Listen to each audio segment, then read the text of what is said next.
ভাই আমরা না বুঝাইছি ভাই ভাই ভাই আমরা না বুঝাইছি ভাই দেশের বাড়ি কই ভাই বাসা ঢুকছে আমার ফোনটা দেন, ফোন দিই ভাই, ফোন দিতে আর ঢুকাও আর আটকাও।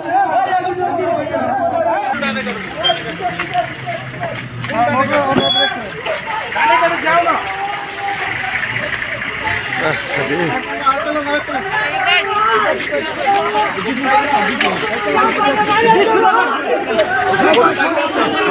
এই বাড়ি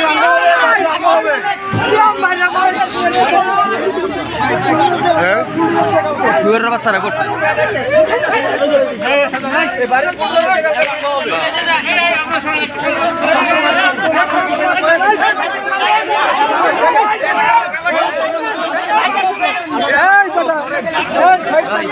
এলাকার লোক এলাকা না না এটা আমি বিভিন্ন জায়গায় বোঝাতে রান্না হয় না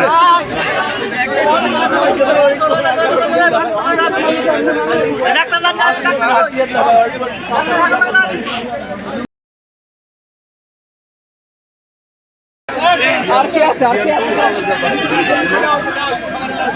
আর কি আছে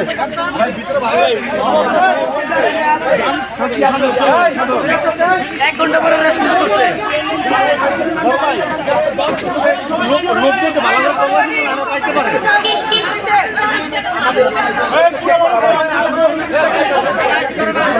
আমার বিকার লাইট আছে একটু বের করেন, লাইটটা বের করেন ভালো। ভাই আমার বাইরে সিয়াম বাইরে মারি আছে ভাই কোন কলেজে সিএমএ বলো তো কেসে এই বলো তো বাইরে মারি আছে সিএম কোন কলেজের কলেজের কি অবস্থা বলো তো নিয়ে যাবে ঠিক আছে যান এই শুনেন লোক শুনেন তোমার হাতে পড়ছে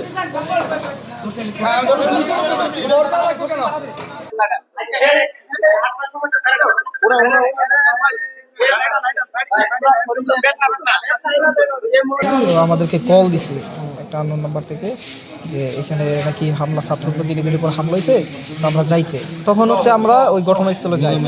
হ্যাঁ, মুজাম্মেলের বাসায়, আকমা মুজাম্মেল ওনার বাসায়। তো ওইখানে আমরা যাওয়ার পরে ভিতরে ঢোকার পরে স্টুডেন্ট পরিচয় দেওয়ার পরেও তারা হচ্ছে এলাকার প্রায় 2 থেকে 400-র মতো হবে, হ্যাঁ, আওয়ামী লীগের ছাত্রলীগের সবাই এসে আমাদেরকে হামলা করে, মানে অতর্কিত হামলা, দা চাপাতি তারপরে সেন যা কিছু আছে, যত অস্ত্র আছে, হ্যাঁ, সব কিছু নিয়ে আমাদের উপর হামলা করে। আমাদের ছাত্র প্রতিনিধিদের উপর প্রতিনিয়ত মনে করেন যে দা দিয়ে কূপ দেই, হ্যাঁ, তারপরে প্রতিনিয়ত আঘাত করতেছেই। আর আমার মাথায় আঘাত করে, হাতে আঘাত করে, ফিটে আঘাত করে এবং পায়ের মধ্যে।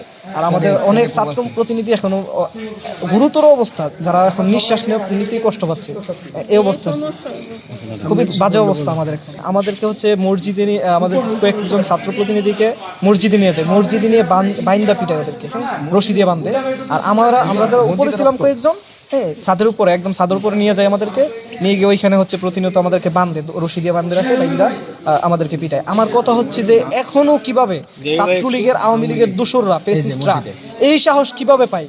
আমার প্রশ্ন হচ্ছে এই জায়গায় এখনো প্রশাসন কি করে? হ্যাঁ, আমাদের আইন কি, আমাদের উপদেষ্টারা এখন কি করতেছে? এই এখনো কেন দ্রুত পদক্ষেপ নিচ্ছে না? তারা প্রতিনিয়ত এখানে না, প্রত্যেকটা জায়গাতেই আওয়ামী লীগের সন্ত্রাসীরা আমাদের উপর হামলা চালাচ্ছে, আমাদের ছাত্রবাহীদের উপর হামলা চালাচ্ছে।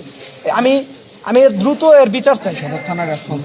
আমি সদর থানা তো কোনো রেসপন্স পাইনি এখনো। আমার সেলাই হয় নাই, হ্যাঁ, কোনো কিছু হয় না, প্রাথমিক চিকিৎসা কোনো কিছু হয় নাই। আমি এখানে আইসা আমরা এখন আমাদের ফেরত যেতে হচ্ছে, আমাদের এখন ঢাকা মেডিকেল রেফার করা হচ্ছে। কেন চিকিৎসা ব্যবস্থা কেন এত দুর্বল? কেন আমাদের একটা সেলাই করতে পারে না? এই একটা অ্যাম্বুলেন্সের ড্রাইভার নাই, সিন্ডিকেট শুরু করছে। মানে আমরা তো আমাদের অফিসে বসে রয়েছি, হঠাৎ করে ওইখানে ছাত্র প্রতিনিধিরা বলতেছে যে ভাই আমরা ছাত্র প্রতিনিধি বলছিলাম, আমাদের এখানে হচ্ছে ওই মুজাম্মেলের বাড়ি অ্যাটাক হইতেছে, আমরা এখানে আসছিলাম, আপনারা একটু আসলে এটা সেফটি দেওয়া হইব, নাহলে আমাদের নাম হইব। তো ওই ইয়াতে বলাতে আমরা এটা জানানো হতো, ওরা আবার কয়েকজন এখানে চলে আসছে। আসার পরে ওরা যারা কল দিছিল ছাত্র প্রতিনিধি ভাই এমন কিছু বলছিল, কার কাছে কল আসছে যে আমি বলতে পারি না, যারা কল দিচ্ছিল, তো ওরা বলতেছে ভাই আমরা ছাত্র আসেন ভিতরে ঢুকছে, ওদেরকে ভিতরে ঢুকাই সেরা মানে পোলাপাইন্ডে মানে কি পরিমাণ যে কোবাইছে আর কি পরিমাণ যে ইয়া করছে এটা ভাই বলার মতো না ভাই। বাতা দাদা আপনারা যদি সেটা দেখেন এটা তাহলে দেখতে যে একবারে সব পাথর এনেছে। আর স্টুডেন্ট কয়ে ওদেরকে ভাই ভিতরে ঢুকাই সেরা এলাকাবাসী কে যে মাইক দিয়ে বলছে যে এখানে ডাকাত ঢুকছে, ওরা নিজেরা এটা প্ল্যানিং করছে। এর আগের দিন আপনারা জানেন যে এই কুত্তার বাচ্চা ইয়া কি জায়গায় ওর নাম জাহাঙ্গীরে কইছে যে আজকে রাতে ওরা দেখাই সারবে, ওরা হচ্ছে এই প্ল্যানিং করছে আজকে রাতে। অলরেডি নাকি পুরো সদর থানায় নাইলে 50,000-এর উপরে এই জাহাঙ্গীর মোজাম্মেল ওদের লোক ঘুরতেছে, যে কোনো সময় পোলামানের উপরে আবার এটা হইতে পারে ভাই। নার্স রাখছে 4-5টা হাসপাতাল কর্তৃপক্ষের বারবার মনে করো।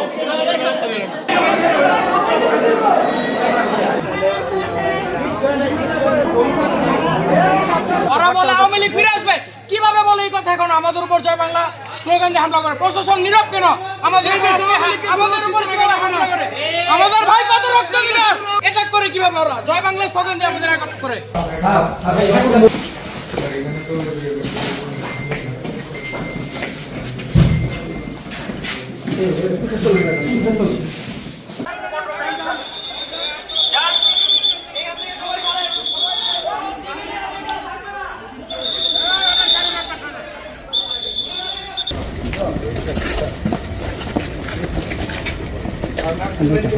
ভাই